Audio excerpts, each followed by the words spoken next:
What's up, everyone? Today, I thought we'd make one of what I like to call one of my lazy meals. I know to most people this isn't going to be very lazy, but it is for me. So we're making restaurant quality fajitas, chicken fajitas today. And in this pan, we've got a little bit of neutral oil. I'm using vegetable oil. Green bell pepper, red onion, jalapeno, and poblano. And those are going to be our fajita veggies.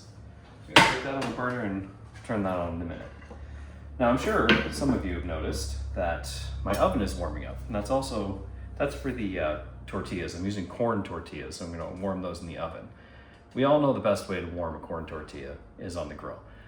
That being said, this is a lazy meal, so we're just doing that. I'm gonna grab the chicken, I'm gonna slice that up, and I'm gonna show you how we're gonna season it and go from there. All right, we got our chicken sliced, and it's in a cold grill pan, and now we are gonna season the ever-loving crap out of it.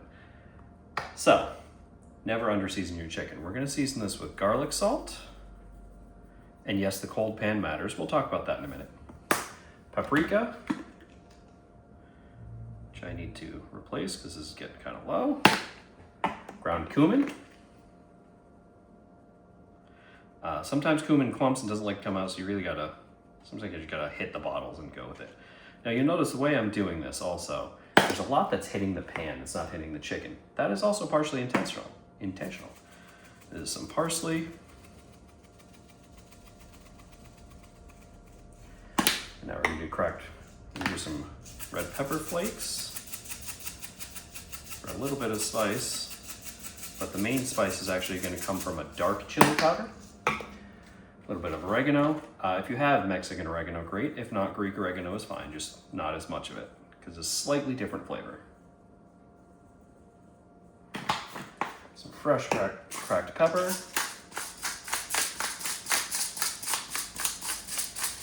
Salt over everything as much as you can. And some granulated onion. All right, and now we're gonna add our chili powder, which this is also getting pretty low, but I do have a refill behind me if I need it, which I shouldn't. You just want to make sure that you've covered basically all that chicken. You really don't want to see any bare chicken at all. And the reason we leave some in the space in the pan is because those spices are going to toast a little bit, and then we're going to use a little bit of sugar to caramelize everything in the form of lime juice, and then from there, we're actually going to deglaze the pan and grab all those toasted spices with some tequila. And I recommend you use cheap tequila. I'm using a Sam's Club brand, I think. Cheap tequila that tastes not so great in a drink, but is great for cooking. Just gonna throw that over here. And so I don't make anybody seasick, I'm gonna give this a pause before I move the camera. Just real quick, when I'm prepping over here, I grabbed the wrong size pan, so I'm transferring them over, is our tortillas, because like I said, we're using yellow corn tortillas today.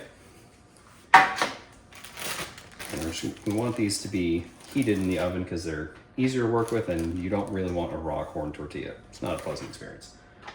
So we're just gonna get these prepped. I'm gonna spray them with a little bit of olive oil. Ideally, you would want to use like an avocado oil, or something like that along those lines, because it has a higher smoke point. I'm allergic to avocado, so we use an olive oil spray here. Just so that when they warm up, they don't crisp too fast, and that way they can, because we're doing it at a lower temperature, it's just at 350, and they'll be nice and pliable. All right, now we're gonna start with both of these on a medium-high heat and adjust as needed. Both of these burners cook a little bit differently, so you might see me fiddling with the temperature a little bit, you might see me turning it up, turning it down. You have to do this based on your stove. In all likelihood, because of this stove, the chicken is going to start cooking a lot sooner than the veggies, which is what I want because it's going to take longer to cook. And I did throw a little bit of lime juice and a little bit of pepper, like ground pepper, on the veggies as well, because you want them to have good seasoning, but the main star is going to be the chicken and all the flavors on it. Now you can also do this, I do this with steak as well, but the seasonings are going to be a little bit lighter and they're going to go a little bit heavier on the hot pepper because of the fat content in the steak. The higher fat content will kind of cut into some of the spice, so if you like having the spice, you need to add a little bit more. Yeah, we'll come back once these things start sizzling, and then we can move forward. All right, we're getting nice and sizzly here. I gave the veggies a quick spin, and we'll keep those moving. You don't want them to overcook, but you want them to be nice and starting to loosen up. Now, back to why, turn the light on me, back to why we were using the cold pan. It's going to cause the chicken to sear to it a little bit better. It matters more if you're using like a chicken thigh, something with more fat, but it's going to create more of a sear on the bottom. And then starting to let go, so that now we're going to turn everything. We're going to stir up all those spices that we have toasting in the pan. Throw the chicken piece.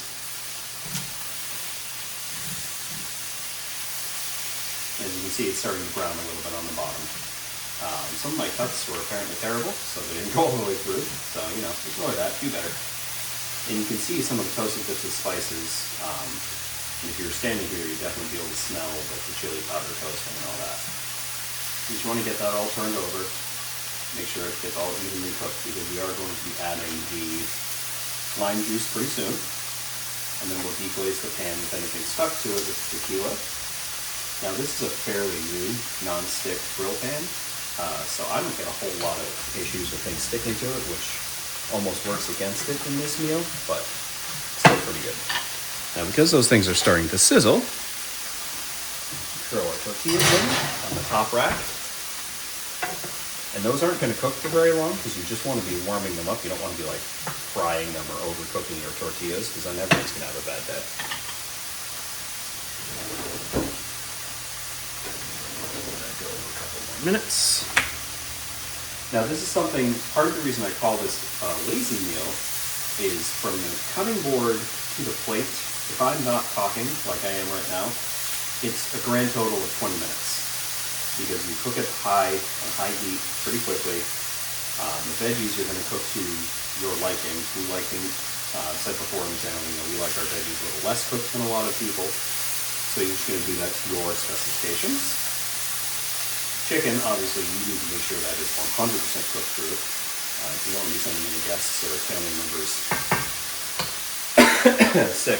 I just inhaled some spice. Now we're going to add that lime. And you can see when the lime juice hits, it starts to sizzle.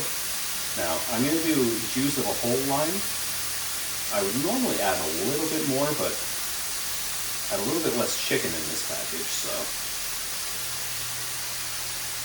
The one bad thing about lime juice is it will find any cracks or cuts on your fingers, and I'm feeling it right now. You may not be able to see it from over there. I can move the camera closer in a bit. But all the lime juice and everything is turning brown, like really dark in the pan.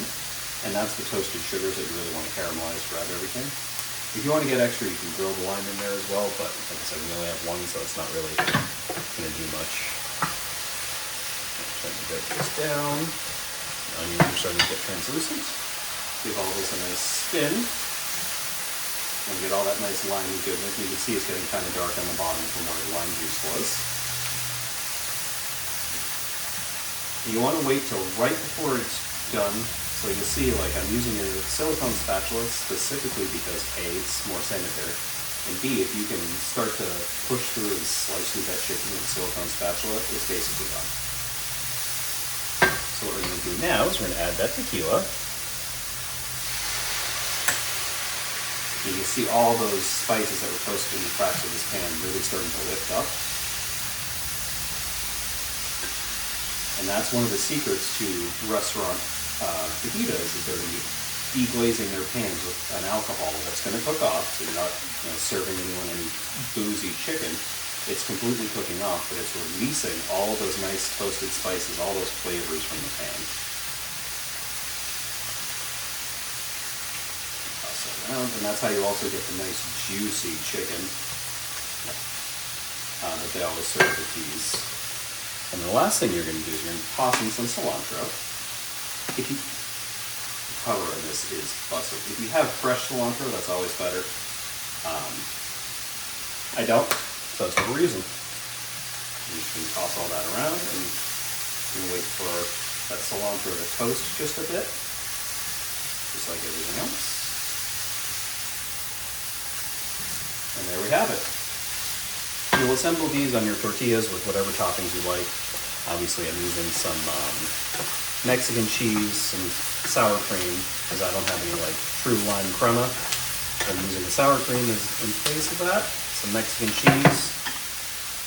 And then, you know, if you want lettuce, I'm told that's not very authentic, but whatever, I like it. And yeah, some nice, quick, easy, restaurant quality fajitas. I hope you guys enjoy. I'll show you a picture of the final product. And there we have it.